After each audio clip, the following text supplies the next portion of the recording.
बाज़-औक़ात हमल ठहरता है, बच्चेदानी के अंदर एक पानी की थैली सी नज़र आती है लेकिन अंदर बच्चा नहीं होता। इस कंडीशन को कहते हैं ब्लाइटेड ओवम और ये एक कॉमन कॉज है अर्ली मिसकैरेज की।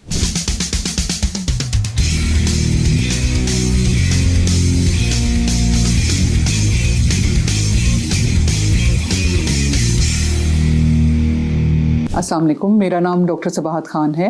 मैं डॉक्टर्स हॉस्पिटल और उमर हॉस्पिटल जौहर टाउन लाहौर में as consultant gynaecologist and IVF specialist practice करती हूँ। गायनी के प्रेगनेंसी के बहुत से मसाइल होते हैं, तो मैंने सोचा आज इस टॉपिक पे मैं बात करूँ कि बाज़ औक़ात ख़वातीन को हमल ठहरता है और उन्हें पता कैसे चलता है कि उनके पीरियड्स मिस होते हैं। जब पीरियड्स मिस होते हैं तो वो चेक करती हैं कि जी पहले साइकिल रेगुलर था, मिस हो गया, और चेक करती हैं प्रेगनेंसी टेस्ट के ज़रिए कि उन्हें हमल है कि नहीं है। कुछ ख़वातीन घर में ही यूरिन प्रेगनेंसी टेस्ट के ज़रिए चेक कर लेती हैं और प्रेगनेंसी टेस्ट की स्ट्रिप पे डबल लाइन नज़र आती है जिससे पता चलता है कि प्रेगनेंसी है। और कुछ ख़वातीन ब्लड टेस्ट करवाती हैं जिसे बीटा HCG कहा जाता है और उससे क्लियरली पता चलता है कि प्रेगनेंसी है कि नहीं है। जब कंफर्म हो जाता है कि प्रेगनेंसी है या बीटा HCG कराया जाता है जिसमें ब्लड में HCG का लेवल ज़्यादा आता है तो कंफर्मेशन होती है, तो खुशी की इंतहा नहीं होती कि जी अब प्रेगनेंसी हो गई और अब आगे चलेगी। फिर वेट किया जाता है या डॉक्टर के पास जाया जाता है, कुछ टेस्ट करवाए जाते हैं। तो जो सबसे पहला अल्ट्रासाउंड डॉक्टर्स आपको सजेस्ट करते हैं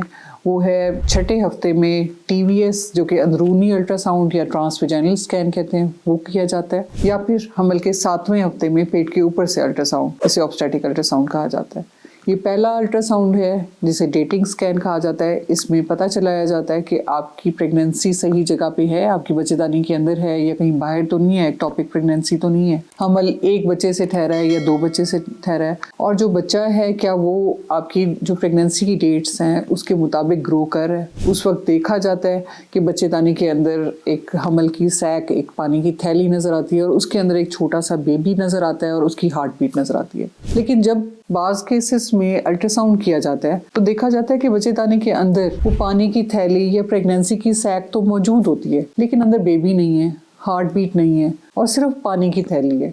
ब्लड टेस्ट किया जाता है कि क्या ये प्रेगनेंसी ही है या आगे चल रही है, तो देखा जाता है कि जो बीटा HCG का लेवल पहले था अब उससे ज़्यादा राइज करता जा रहा है, यानी ब्लड में प्रेगनेंसी का हार्मोन बढ़ता जा रहा है, यानी हमल तो है लेकिन बच्चा नज़र नहीं आ रहा। आपके डॉक्टर्स बाज़ केसेस में अल्ट्रासाउंड रिपीट करने का कहते हैं लेकिन स्टिल अंदर बेबी नज़र नहीं आता। इस कंडीशन को ब्लाइटेड ओवम कहा जाता है जिसमें हमल ठहरता है एक ख़राब अंडे से या एक ख़राब स्पर्म से, हमल ठीक नहीं ठहरा होता जिसकी वजह से सिर्फ सैक बनती है लेकिन अंदर बच्चा नहीं बनता। और इसका रिस्क किन ख़वातीन में हो सकता है? ऐसी ख़वातीन जिनकी एज ज़्यादा होती है या जिनकी कोई हेल्थ कंडीशंस, कोई मेडिकल इश्यूज होते हैं उनमें हो सकता है, या बाज़ औक़ात कोई जेनेटिक प्रॉब्लम भी हो सकता है जिसमें बच्चा ठीक नहीं बना होता जिसकी वजह से वो डेवलप नहीं होता। ऐसे केसेस में बाज़ औक़ात खुद ही से ब्लीडिंग होना शुरू हो जाती है, कुछ ख़वातीन को क्रैम्प्स होते हैं और कुछ ख़वातीन का अल्ट्रासाउंड पे पिक होता है और उस प्रेगनेंसी को ख़त्म किया जाता है क्योंकि ये प्रेगनेंसी आगे नहीं चल सकती। सिर्फ सैक ग्रो कर रहा होता है आपके और उसके साथ बनने वाला प्लेसेंटा प्रेगनेंसी के हार्मोन्स बढ़ा रहा होता है आपके ब्लड में, लेकिन एक्चुअली अंदर बच्चा नहीं बना होता और ऐसी प्रेगनेंसी को आगे कैरी करना बेसूद होता है। तो ऐसी सूरत में इस प्रेगनेंसी की टर्मिनेशन की जाती है। क्योंकि ये अर्ली प्रेगनेंसी होती है, मोस्ट ऑफ द केसेस में हम मेडिसिन दे के यूट्रस को इससे खाली करते हैं यानी प्रेगनेंसी को ख़त्म करते हैं, लेकिन बाज़ केसेस में अगर मेडिकल ट्रीटमेंट से सैक नहीं निकलती तो उन केसेस में सर्जरी यानी DNC करके यूट्रस के अंदर से जो प्रेगनेंसी के पीसेस हैं उनको निकाला जाता है।